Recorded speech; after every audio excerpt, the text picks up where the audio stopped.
اول تو کسی کو دیا ہوا تحفہ واپس لینا مکروہ تحریمی ہے، حرام کے نزدیک ہے اور انتہائی ناپسندیدہ اور گناہ والا عمل ہے۔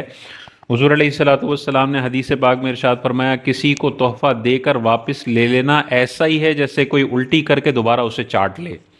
اور ایک اور حدیث پاک میں حضور علیہ الصلوۃ والسلام نے ارشاد فرمایا کہ ایسا ہی ہے جیسے کتا کہہ کر کے دوبارہ اس کو چاٹ لے۔ تو انتہائی ناپسندیدہ، قبیح اور برا عمل ہے کسی کو تحفہ دینے کے بعد اس سے اگر لڑائی جھگڑا ہو جائے اور وہ تحفہ بندہ واپس لے لے، نہیں کرنا چاہیے یہ عمل، یہ سخت ناپسندیدہ ہے۔ لیکن اگر کوئی اڑا ہوا ہے اور کہتا ہے نہیں میں نے واپس لینا ہی لینا ہے، تو ہے تو گناہ، لیکن اگر وہ واپس لیتا ہے تو کیا وہ مالک بنے گا یا نہیں بنے گا، یہ ہم نے دیکھنا ہے۔ تو یاد رکھیے، اگر کوئی لینا چاہتا ہے واپس اپنا تحفہ، تو یا تو قاضی فیصلہ کرے گا یہ تحفہ واپس کرو، یا جس کو تحفہ دیا ہے اور جس نے دیا ہے دونوں رضامندی کے ساتھ یہ فیصلہ کریں گے کہ ہم آپ کا تحفہ آپ کو واپس کر دیتے ہیں۔ لیکن وہ تحفہ واپس تب ہو سکتا ہے جب یہ 7 چیزوں میں سے کوئی ایک بھی نہ ہو۔ ان 7 چیزوں میں سے کوئی ایک بھی ہوگی تو اب تحفے کی واپسی کا کوئی راستہ نہیں ہے۔ 7 چیزیں ہوں تب بھی واپس لینا گناہ ہی ہے، ایسا ہی ہے جیسے قے کر کے چاٹ لیا دوبارہ۔ لیکن اگر کوئی لیتا ہے تو مالک بن جائے گا، گناہ گار ہوگا لیکن مالک بن جائے گا اس دیے ہوئے تحفے کا۔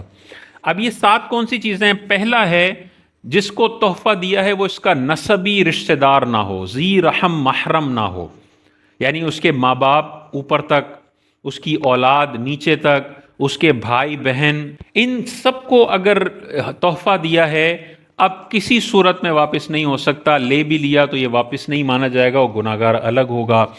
مرد نے اپنی بیوی کو تحفہ دیا ہے، بیوی نے اپنے شوہر کو تحفہ دیا ہے، یہ واپس نہیں لیا جا سکتا، چاہے طلاق ہو جائے۔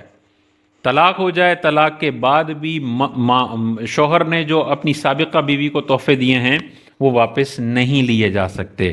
تیسرا، اگر کسی نے تحفہ دیا اور اس کے بدل میں کوئی عوض سامنے سے لے لیا کہ یار میں گھڑی دیتا ہوں تم کو تحفے میں، لیکن یار مجھے نا فلاں صدر چھوڑ کے آؤ، تو اب اس کے بدلے میں اس نے عوض لے لیا، یا وہ کہتا ہے میں اس شرط پہ تمہیں یہ تحفہ دے رہا ہوں، تم مجھے بدلے میں یہ والا تحفہ دے دو، تو اب اس نے تحفے کے بدلے عوض لے لیا، یہ ٹریڈنگ کری ہے اس نے تحفہ نہیں دیا ہے، اس تحفے کو واپس نہیں لیا جاتا۔ چوتھی چیز ہے، جس کو تحفے میں دی ہے اس کی ملکیت سے وہ چیز باہر نہیں نکلنی چاہیے۔ میں نے کسی کو موبائل گفٹ کیا، اس نے وہ موبائل آگے بیچ دیا، اب میں نہیں کہہ سکتا وہ تحفہ مجھے واپس کرو، کیونکہ وہ تحفہ جس کو دیا تھا اس کی ملکیت سے باہر نکل گیا، اب واپسی کا کوئی راستہ نہیں ہے۔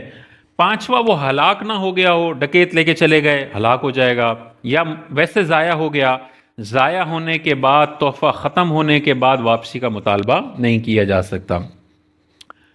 چھٹا جو ہے، اگر کسی کو تحفے میں کوئی چیز دی اور اس نے اس میں اضافہ کر دیا، اور ایسا اضافہ ہے جو اس تحفے کے ساتھ ایسا اٹیچ ہو گیا کہ الگ نہیں ہو سکتا، تو اب اس تحفے کی واپسی کا مطالبہ نہیں ہو سکتا۔ جیسے میں کسی کو پلاٹ گفٹ کروں اور وہ اس پلاٹ پہ گھر تعمیر کر دے، اور اب میں کہوں جی پلاٹ واپس کرو، میں تحفہ نہیں دے رہا تمہیں، اب نہیں ہو سکتا، اس نے اس میں ایسی چیز تعمیر کر دی ہے جو اٹیچ ہو گئی ہے، ٹھیک ہے؟ تو ایسے نہیں۔ کسی کو کپڑا دیا، اس نے درزی سے سلوا لیا، اب سلا ہوا کپڑا وہ واپس مانگتا ہے نہیں، کیونکہ اس نے اس میں ایسا کام کروا لیا جو اس کے ساتھ اٹیچ ہو گیا۔ کپڑا دیا، اس نے رنگ دیا، اب واپسی نہیں ہو سکتا۔ اور ساتویں اور آخری چیز یہ ہے کہ دونوں میں سے کوئی ایک اگر مر جائے، میں نے کسی کو تحفہ دیا، جس کو دیا اس کا انتقال ہو جائے یا میرا انتقال ہو جائے، تو اب تحفے کی واپسی ممکن نہیں ہے۔ تو ویسے 100% سینیریو میں تحفہ واپس لینا ایسا ہی ہے جیسے قے کر کے چاٹ لی، لیکن اگر لینا کوئی چاہ رہا ہے اس گناہ کو کرنے کے بعد تو یہ 7 چیزیں نہ ہوں تب وہ واپس لے سکتا ہے، لیکن گناہ گار اب بھی ہوگا۔ تو جب رشتے ٹوٹتے ہیں تو اس میں یہ معاملات آتے ہیں۔ اب منگنی ہوئی تھی، منگنی میں تحفے دیے، انہوں نے بھی منگنی میں تحفے دیے، اب منگنی ٹوٹتی ہے تو پھر لوگ مطالبہ کرتے ہیں لاؤ ہمارے تحفے واپس دو، تو اب یہ لاؤ ہمارے تحفے واپس دو یہ ناجائز ہے۔